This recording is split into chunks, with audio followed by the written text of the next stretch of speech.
Welcome to the Everybody's a Free Agent Now edition of Sharing Sox. I'm Southside Sox duty geezer Leigh Allan. With me, my son and West Coast correspondent Will. And we know what happened. I called it perfectly, incidentally, on the White Sox. Do we pick up the option moves? It wasn't hard to say they wouldn't pick up any of them, but I also predicted they would try very hard, or I said I hope they would try very hard to trade Tim before their 5 days were up, because that way they could get something, even a hot dog vendor. They could get something rather than absolutely nothing. But Tim is gone. Liam's gone.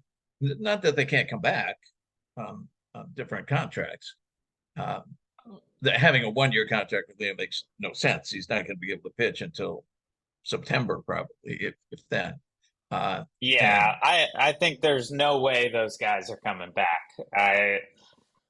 For the White Sox, I just don't think they're actually interested in getting any of those guys back. But I also think those guys, they must just be running for the hills now that they're out of that organization. I would think anybody would. Yeah. Tim came out. We both looked at the top 50 free agents from MLB trade rumors, which is certainly not the be all and end all, but it's as good as anybody's list. Nobody's list is better than anybody else's. And those guys are really good. They're usually very good at predicting totals that somebody will get 5 years and $150 million. They're good at that kind of thing. I think they missed Xander Bogaerts last year by 91 million, but they're close most of the time. And they underdid Manny Machado, for example. And when you're at the top of that market, there's so much room to go. I think they're going over 500 million for Ohtani. An interesting one they had was 12 years for Cody Bellinger. 12 years. Can you imagine signing Bellinger for 12 years? He's the youngest free agent you could imagine. Oh my gosh. Yeah. But he's not that young. He's 28. So I think there was 12. I don't have that one written down here, but it's I think it was 12 years and 240 million, something along those lines. I cannot imagine signing Bellinger to a deal like that. Great bounce back season. Bellinger did everything right to earn himself a good contract after just being terrible his last year with the Dodgers. But talk about rolling the dice on someone for 12 years? That's crazy. You're telling me there are teams right now who would want 40-year-old Cody Bellinger? That's the market. It is a bad free agent market. It's particularly for hitters or position players. It's and miserable. Pitchers. Pretty good pitchers out there. There are some pretty good pitchers out there. It is definitely not a feast of starting pitching. The aces, for the most part, are off the market. It's not bad, it's not bad, but the hitting is it's really, and the middle infield. I think Tim might get a good deal. They have Tim at number 50 of their 50. 1 year, 12 million, and that's what it'll have to be. Have to be one of those. Show me years. Yeah, and from his point of view too, to have a good season, and then he's only 30. Have a good season, and then maybe pick up a 4 or 5 year deal after that. Yeah, Tim did the reverse Bellinger in what was becoming a contract year, which was having the worst season of your career. So he really put himself in a very tight spot. Somebody will definitely take him. I don't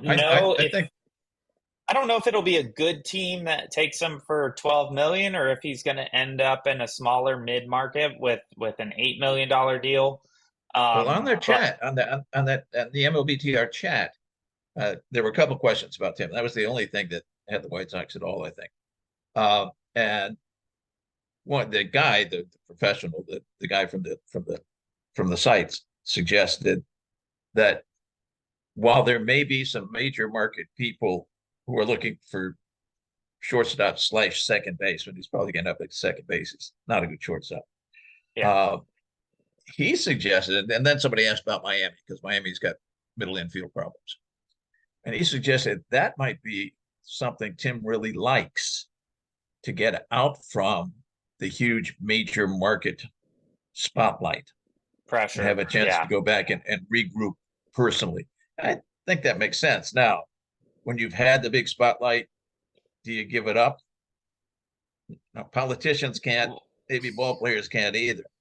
In a contract year, because he is only going to get a 1 year deal. I mean, there's no way he's getting Yeah, more than that. So I do think that you're possibly right about him. Another big thing is playing time. To prove that you are worth more money, you have to be on the field and you have to be producing.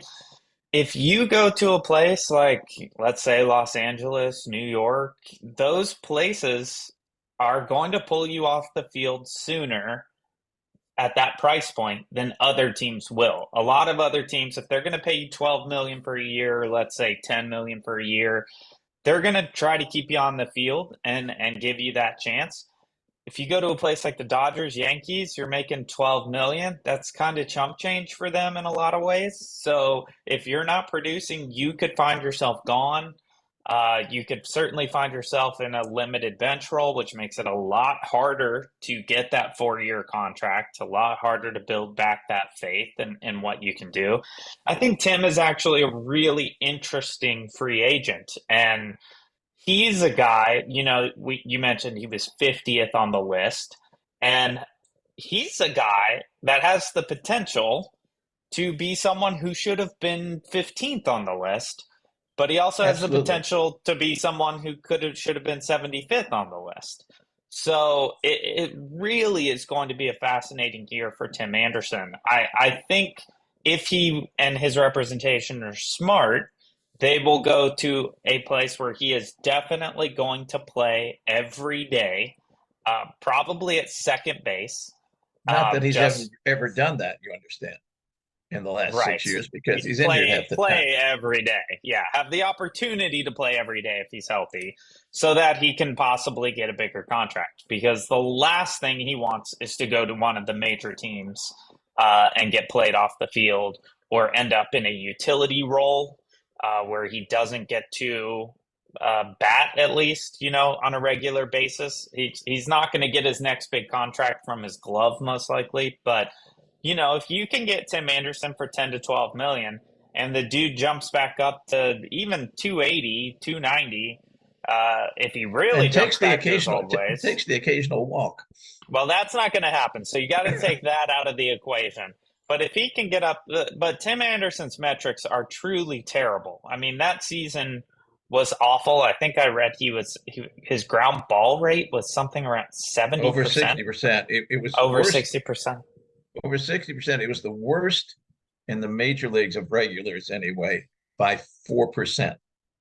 Wow. You can't get the ball off the ground. So it's not like he's hitting line drives. Well, he's not hitting homers anymore. Well, a lot of people don't hit homers anymore, and they're very valuable. But if everything's on the ground, even with the new rules on positioning, that's not a good sign. You better hit it 105 miles every time, and his hard hit rate was way down. Yeah. I mean, it was just bad all the way around. I don't think he wanted to play. No. Particularly once the season started out utter crap, both for him and for the team. And then, I mean, why that stupid thing with Jose Ramirez? That's just it's just embarrassing. So dumb. Embarrassing. Yeah. And I did just read that Getz has said that nobody is off the table. He did say that. Now, what that means is Luis Roberts off the table and everyone else is up for grabs. I would not be surprised to see Cease go. I think Cease will go. I do. I think Cease will go, and I think Cease should go. I think you can still get something for him. Luis Robert, yes, you would get a historic haul in terms of what the White Sox could get. But that contract for his skill set is so team friendly that you would have to be crazy as the White Sox to let that contract go. Yes, you would get a lot because it's so friendly, but prospects are prospects. And, they are not sure things. And the last thing you want, Well, I think for him, you wouldn't just get prospects. I you think wouldn't you could just make. get prospects, but it's not like you're going to trade Luis Robert and you're going to get another Luis Robert.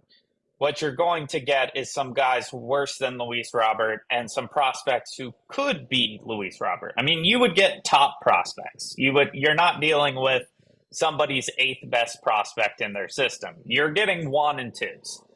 But his deal is so friendly that it would be insane to get rid of him, because if you get rid of him, there's nothing to watch on the field.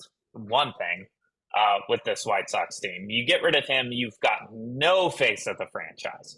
And you have to have some face of the franchise, and it's got to be Luis Robert at this point. I think it's Pedro Grifol. I don't, because Chris Getz. I was looking at the list of new coaches, and it took me a second to realize which one was Grifol. So that tells me that he's not necessarily the face of the franchise. I'm bummed that we have Grifol for another year. I'm bummed we have Katz for another year. Honestly, if I'm being totally honest, I would have liked to have seen everybody go. That being said, Grifol and Katz are the two that I can be like, okay, we'll do this. It's not like next year's a winning year anyway. You might as well give these guys a chance to prove something as well. I definitely think Dylan Cease could go. I think it would be really smart to get rid of Dylan Cease right now. You really roll the dice on him coming out and having an underwhelming year, and then you get nothing for Dylan Cease. He's in a very friendly situation contract wise. Teams, I think you're talking about very good prospects and a potential decent major leaguer in return. But I think you got to try to get rid of Dylan Cease now. You've got no chance of winning next year. There is no chance of winning next year. That's not what they say in all the releases that I get about buying season tickets. Oh, really? Interesting. I can't believe they're even selling tickets next year with the team that we're putting on the field. But Luis Robert has to stay. I think if you get rid of Luis Robert, you are telling your fan base, see you in 2030. We're pretty close. Yeah. No, there's no light at the end of the tunnel if you get rid of Luis Robert. You build a team around a guy like Luis Robert. You do. And then you hope something happens. Back to the list. One spot ahead of TA, a player who probably can't play in 2024. Liam comes in at 49. And they're pretty obviously a 2-year contract because there's no sense giving him a 1-year contract. So 2 years, $12 million. They like the Phillies and the Diamondbacks, Red Sox. There are a lot of teams that can use Liam Hendriks in 2025. And possibly definitely at the end of 2024. I mean, they'd have him around. Plus, he's such a good clubhouse presence, which White Sox, of course, have none of. But he's just so gung-ho about everything. I think, particularly for a young team like the Diamondbacks, he'd really be, not that they aren't gung-ho, but obviously, but just keep them that way. Keep them going, even though we've accomplished this. Well, no, you haven't. Come on. That's his kind of thing. The other White Sox related players, Reynaldo Lopez are predicting to the Twins. So we may get to see him here for 3 years. I'm fine with that. 3 years and $30 million. He had a good year. He did. Giolito at number 17, going 2 years, 44, and of course, who the people go to is total wild card. There's each guy has his own bet. Mets, Orioles, somebody else in there who's my handwriting so bad I can't see, but Orioles would be a perfect thing. The Orioles are desperate for pitching. What did you say his predicted price point was? 2 for 24? 244. Oh, have we? Oh, I mean, I realize baseball money is very inflated now, and guys just get goo gobs of money no matter what, it seems. But wow, I don't know that I would pull the trigger on Lucas Giolito at 22 million a year right now. I Well, mean, of course, he was good for the Sox until the trade deadline, and then he completely fell apart both in Los Angeles and in Cleveland. yeah, and I mean, fell apart. That was Yeah, he was one of the worst in baseball during that span. Maybe that's just adjusting to change of scenery or something like that, but he was truly dreadful.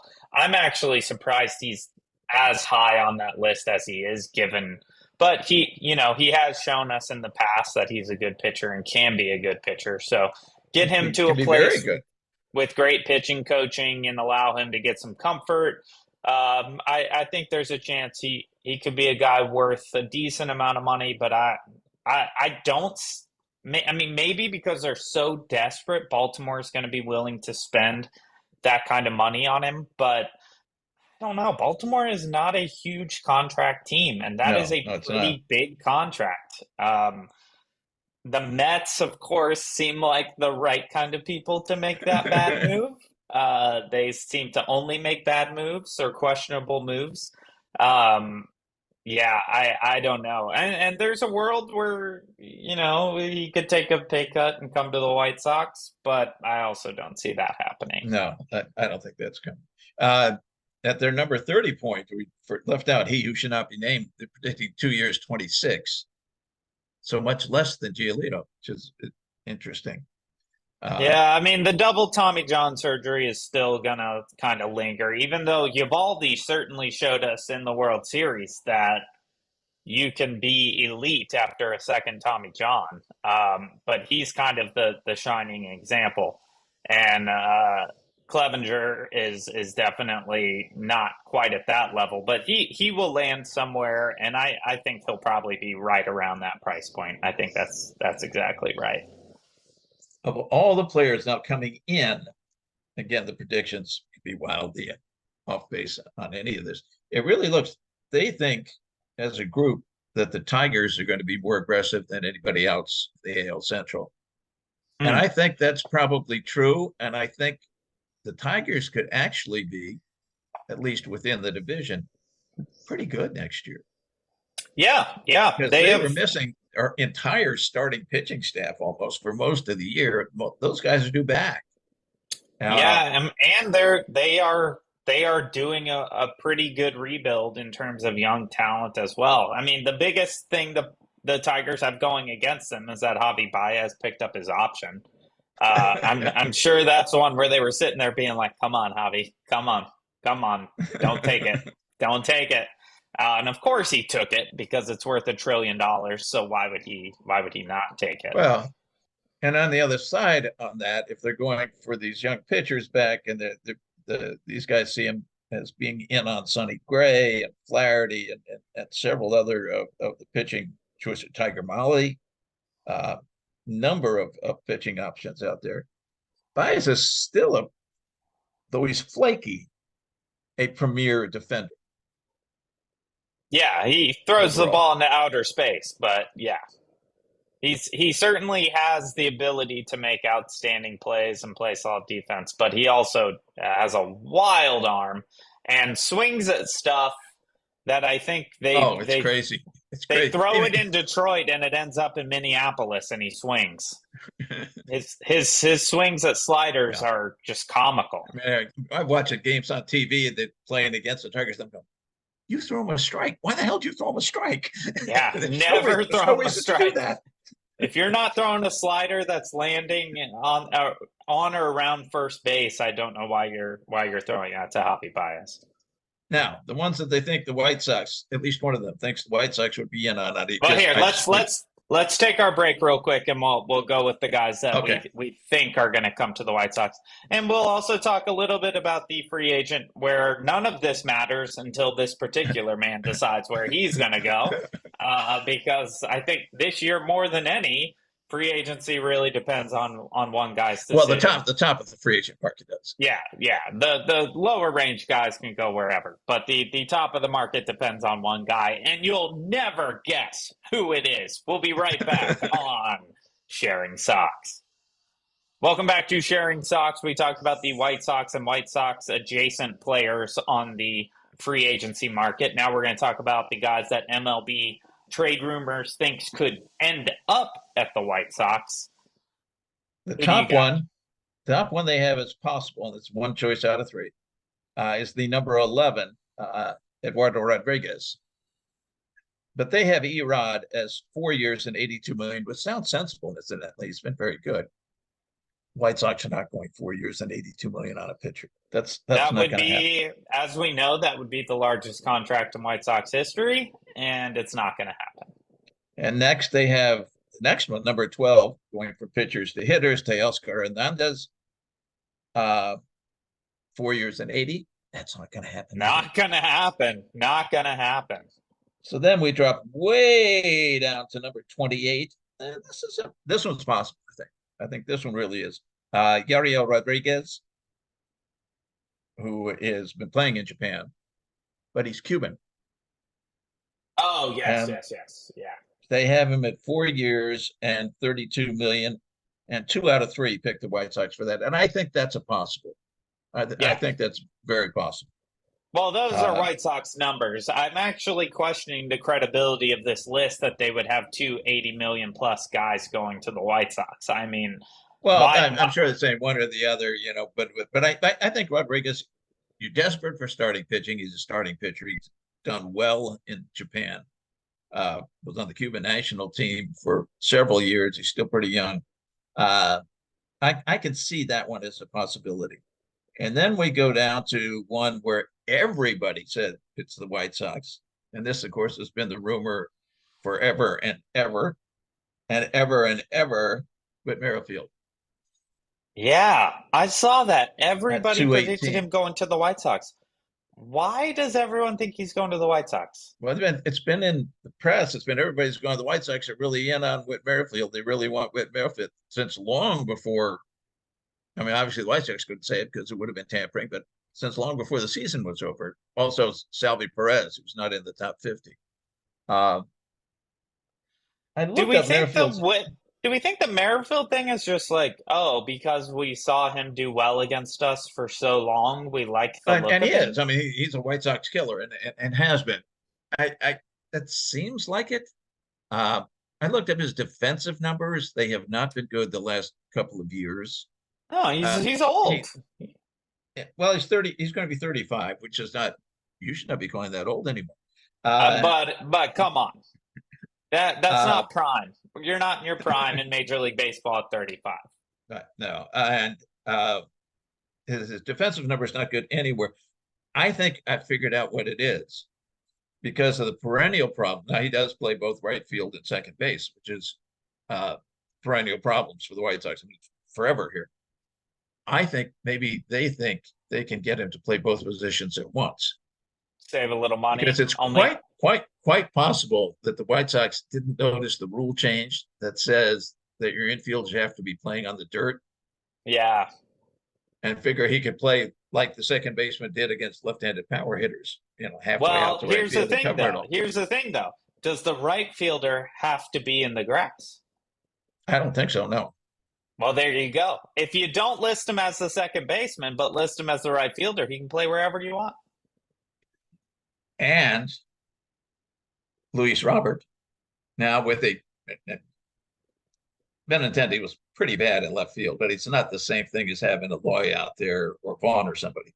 So you could move Luis over toward, right center, and he's pretty good, as we know. He can cover that whole thing. He's got it all. So yeah, there's a big payroll saving right there. What's the numbers prediction on Merrifield? 218. So that's well within Sox money. Yeah, and that's actually a really good price for him. If you can get him at $9 million a year, I definitely think Whit Merrifield is a guy worth that. I would not pay more than that, and somebody might. I don't think the White Sox Yeah, will. he really is. Even though his defensive numbers are not great lately, he is capable of playing anywhere in the outfield, really not center, but he can play either corner outfield. He can play second base. You can probably throw him at third if you needed to. Uh, I'm not sure what he is like. I'm not implying negativity at all. I just don't know. As the clubhouse leader, as being the senior presence in the Yeah. clubhouse, because especially if they don't re-sign Elvis, there's nobody. And I don't think they will. Yeah, he would be the oldest member of the White Sox, right? If he joined the Oh team, yeah, I oh yeah. I think by quite a bit. Yeah, talk about not getting pumped about anything. Is this list of free agents, two of which I think we're not going to get, and two of which I think we could get, and the only one I'm kind of excited about is the Cuban player who's been playing in Japan. Um, Sure. Yeah. Get Merrifield. If you can get him for $9 million, take him. I don't think there's a lot of value there, but he has been a very, very good Major League Baseball player for a long time, and it's probably worth at an affordable rate trying to get him just to put bodies on the field. I mean, the White Sox are And I kind think of in a bodies on the field scenario. I've always been impressed with him as seeming to be a very smart baseball player. And Lord knows the White Sox can use smart baseball players because I think in general, they're dumb. Yeah, and I think a lot of that comes from bad coaching too. Oh, yeah. You can teach baseball smarts, you can teach baseball IQ, and I just don't think the White Sox do.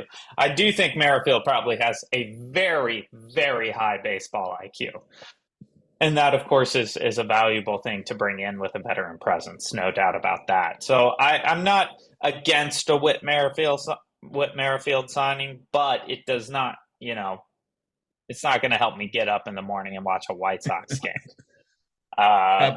Probably not good. Now, the other thing that's big occurred, they just announced, we're recording this on Wednesday.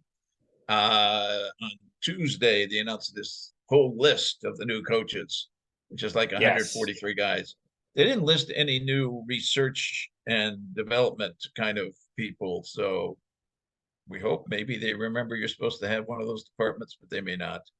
Yeah, it kind of looks like they're just going with the same game plan in terms of staffing. There's some different guys, but not necessarily guys that I'm super excited about. Grady Sizemore's called a major league coach. What the hell does that mean? I have no idea. Yeah, I think it's just picking up another guy that killed the White Sox every time he played him. It seems like it because signing Grady Sizemore and just calling him major league coach is so baffling to me. I mean, apparently he's going to be doing base running and outfield, yeah. Which, of course, we could use coaching on. So if they clearly see something about Grady Sizemore, he was a good ball player. So maybe that's an interesting signing. But when you're talking about just base running and outfield, you're not going to see any sort of monumental impact from your major league coach. The only other name that I really recognize is Marcus Thames, who was a good ball player in his day. But the interesting thing is they've stepped up. You probably noticed this, and most of the commenters have. Now, last time around, it was all Kansas City all the time, which, of course, Whit Merrifield goes back to that. But as far as all the coaching, everybody came in from Kansas City. You go, why do we want to get all these people from places that are worse than us? But this time, it's almost all Angels. That's the Jess Barfield connection. And the Angels are actually slightly better as far as their record. Now, the fact that you can even say that sentence is embarrassing. Is there a debate over the most dysfunctional team in Major League Baseball? No, the White Sox have it made. Is there a debate over the second most dysfunctional team in Major League Baseball? No, the Angels have that pretty well right. Yeah. So I figure by 2042, we'll be getting staff from top teams. From Houston and Atlanta and the Dodgers and Texas and whatnot. But it's another 20 years away. Yeah, definitely. Uh, Filling your staff with people from the Angels is just I don't even know how to respond to that. Like it's so weird. It's like, oh well, we're a disaster, but let's see how much of a disaster we can be. Let's go out there and get guys who are. I here's what I'll say: those coaches are probably comfortable with discomfort. So maybe bringing them into the White Sox organization, they're not going to be shocked at how poorly it's run because the Angels are horribly run. So maybe they will walk in and be like, "This feels like home," and they will be very comfortable in their coaching positions. Speaking of Or the it Angels, could be that that's the only place the White Sox could find people willing to come. I think that's what it was. I think we can even take that out of your hypothesis bracket and put it in your correctly guessed bracket. Speaking of the Angels, we have to talk about a guy who will definitely not be an Angel next year. There's some speculation that they're going to give it a run. Yeah, and I'm sure all of those comments were coming from somebody named, C. Angel on the comment threads because I just don't see a world in any way where Shohei Ohtani decides I don't want to go to the playoffs for my entire major league career and go back to the Angels. This year, the top free agents aren't going anywhere until we know where Shohei Ohtani lands. The White Sox have already illegally said they're not pursuing Ohtani. And I was shocked. Yeah, shocked that they're not going to give away a contract worth $450 million more than the highest contract they've ever given out. Unfortunately, Bob Nightingale has said that the Cubs are planning on being the most aggressive pursuer of Ohtani. I don't really see a world where he goes to the Cubs. It's possible they already have a Japanese player who's a somewhat star in Suzuki. That could be appealing to him. I think if Ohtani goes to the Cubs, the White Sox should just move like they've been threatening. I mean, talk about a disparity in attendance numbers, probably unlike anything we've ever seen from these two teams, and I'm including 2016 in that.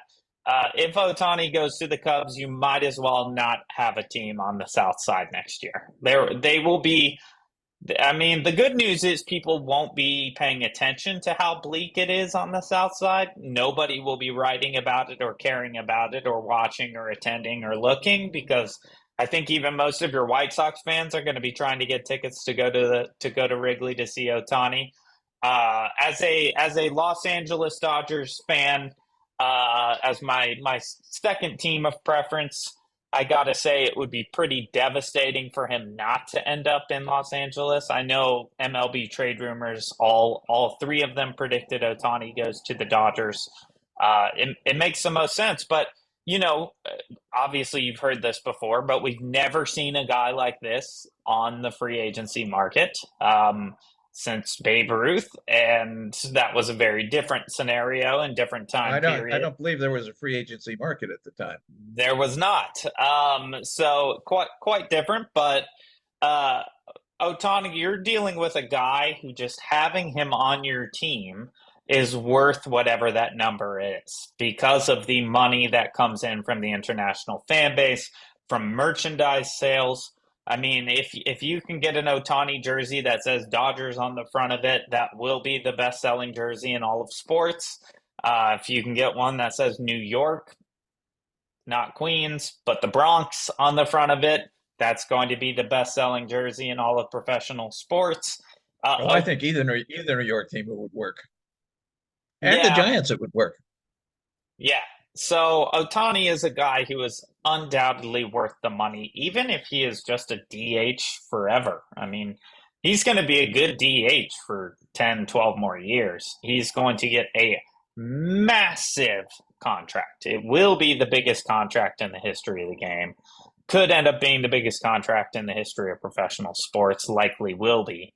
What's the biggest soccer contract? they have some absolutely humongous. What does Messi get?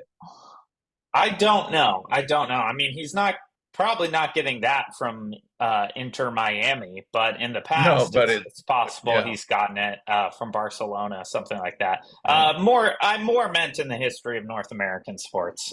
When you're talking about soccer, that's a whole other creature in other parts of the world.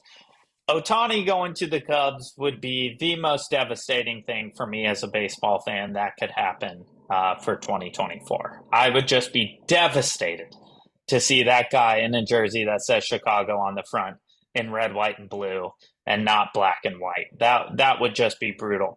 I think Otani most likely goes to the Dodgers. I think there's a chance he could go to a place like the Giants. I think West Coast teams generally are far more appealing to Japanese players. If you can get a big deal, it's just an easier situation to and from Japan for your fans, for your family, for your friends. Larger Japanese communities. Populations by far, not even close. My big fear is that he goes to the Yankees. My second biggest fear is he goes to the Cubs. But I do think Otani will land on the West Coast, likely in Los Now, Angeles. I should point out that the Cubs may have been working on this for some time. Of course, they couldn't say they were doing that. But as you know, he lived just over a mile from Wrigley Field. And in our immediate neighborhood, and more since you moved from this area, we got to have 20 Japanese restaurants. I mean, they're everywhere. And I think that probably that was the Cubs coming in and laying the groundwork, making loans to guys who needed to be able to afford their sushi. Uh, and Well, it could be. if that's the case, then the Dodgers have been working on Otani for 100 years. Because I think your 20 Japanese restaurants within walking distance can be upped by the 700 within walking distance of my apartment right now. I'm not sure the sushi's going to do it. Plus, Midwest sushi, you're telling me that Shohei Otani, if he even eats sushi, I don't know. But if he does, you're telling me he's going to eat Midwest sushi? I don't think so. I don't think I so. th- think they'll fly it in directly from Tokyo. Boom. Well, that is, I mean, if he is eating sushi in Chicago, yes, it is being flown in from Tokyo. There's no doubt about that. Uh, Gosh, I just really hope he doesn't go to the Cubs. Yeah, If I do too, and I'd have a chance to see him just walking for 20 minutes. Uh, Yeah, although you wouldn't because you'd be priced out of the tickets. that's Because true. the StubHub market, if Otani is on the Cubs, is going to be astronomically higher than it was this previous year. I have a ticket hookup with the Dodgers, so my hope is that he comes to the Dodgers so I can see Otani play for free. But yes, none of these major free agents will fall into place until the Shohei Otani saga is over, and it is really just sort of starting to begin. I mean, we're not at any point where Shohei has really made any hints at what he's thinking. We haven't. I don't think there's been any offers or anything like that on the I think table an yet. article, or I guess it was in the chat on MLBTR that somebody asked this a question about that was related to it, and they were saying, most players for quite a while after the season are very quiet about what's going on, and they said Otani much more so than anybody else. He's just really doesn't talk at all. Yeah, and I do Even think to the Japanese market. And I think his decision will 100% depend on just where he wants to play. I don't think there's a world where if somebody offers him 600 million and somebody offers him 500 million, he's taking 600 no matter what. It's just not, I think, in his nature. I've been around him very, very just nodding in the hallway kind of thing, and he is such a classy and hardworking and fantastic player and human that I think when you talk about that kind of money, not only as a player but also culturally, he is going to go where he wants to play, it's still going to be $500 million. Yeah, So you're I think as long as it is the biggest contract ever, because that's an ego thing. All players want to, each player wants to outdo all the previous ones. I think it has to be the biggest ever, and it should be the biggest ever by a margin where he feels it's probably going to stay that way for a while. well, and Uh, I think but even at the that point, lowest offers. I mean, what's the difference between 500 million and 520? You know, Exactly. you can eat pretty well, and your kids can, and your grandkids, and your great grandkids, and your great grandkids. So it's it's And I funny was money. I was talking to a couple of my Japanese coworkers with the Dodgers, and they were both like, "Look, it is also very much a cultural thing. The idea of taking 600 million over 500 million, they're like, it's just not going to be a thing for him. It's going to be really based on where he wants to play. Sure, yes, he's going to want the biggest contract of all time. He's going to get that on the lowest projections, he's going to scorch the biggest contract of all time. So I think when you get up to the $500 million range versus 550, 575, 525, 600, I don't think those numbers are going to. If he really doesn't want to be a Yankee and the Yankees offer him 575 and the Dodgers offer him 500, I think he's going to the Dodgers. He just seems to function that way. When you're talking about numbers that big, it just doesn't matter if you're getting an extra $25 million. A big thing will be the length of that contract, which I think is going to be the most interesting aspect of this whole Shohei thing.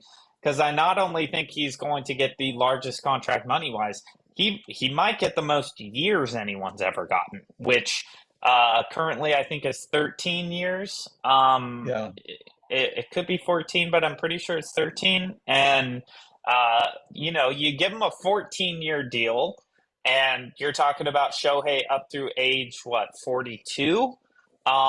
That's tricky. also, there's the question that has become popular. Just I think in the last few years, it's become really popular in MLB contracts is the opt out. Right. Yeah, I mean, very popular. There are a few deals signed by stars anymore that do not have opt-outs. It's very, very rare. Now, I don't know where that would fall in the process of a 14-year deal or something like that, but you're not going to say we're giving him 13 with an opt-out at 14. So I'm not sure. It will be at least 10 years. I don't see a world where Shohei is taking a deal that is under 10 years. It could be I think 9. their prediction was 12. Yeah, Sounds reasonable. 12 makes sense. Then you have them up to 39 or 40 years old. We see a lot of contracts now that go to someone's age 40 And they are contract. usually bad contracts at the end. But in Yes, his terrible. case, as in several of the others, it's so valuable early that you just eat that. Yeah, I mean, we have And never. part of what you're doing in making it 12 or 14 or 26-year contract is just spreading out the luxury tax Yeah, yeah, so that absolutely. you're not hitting those barriers, or at least the tops of those barriers as you go along. You're saying, oh, we're only paying them, 30 million this year, whatever. And Uh, you could also see a team do the type of structuring where they're paying him $26 million for the rest of his life. oh It yeah, could be structured like that so that teams can continue to build a team around him without having 50 million a year on one player on the payroll. Where that we Bobby Bonilla being the famous example of a guy who I think is going to get I paid for the love rest of Bobby my Bonilla life. Day. Bobby Bonilla Day is the best day in all of baseball. Um, before we are out of time, but I do want to point out that we have a new baseball league coming to the world. If you've not been paying attention, there is going to be a new baseball league in the Middle East, and Bartolo Colon was a first round draft pick, which I mean Bartolo Colon, who I think is 85 and weighs 85 plus 300. is going to be playing professional baseball again elsewhere in the world. It looks like it's going to be a who's who of who was in Major League Baseball. Robinson Cano. Having played several years of baseball in the Middle East, I can tell you that for a lot of those places, including Dhahran, where I was, summers are warm. So Yeah. are they playing? Are they going to play this in the winter? That's what would make sense. We played baseball in the winter. You would have to. I mean, We Bartolo actually Colon. played basketball in the summer because we could be inside air conditioned gyms. I think with a guy like Bartolo Colon, I don't think he's pitching in 121 degrees at age 90. So I would assume they're playing in the winter, but I don't know for sure.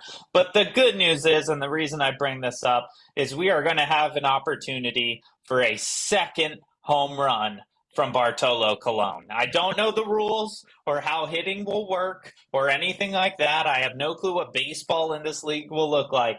But just the fact that we could get a second Bartolo Colon home run just amps you as a baseball fan. I remember the one and only, one of the greatest moments in the history of the game.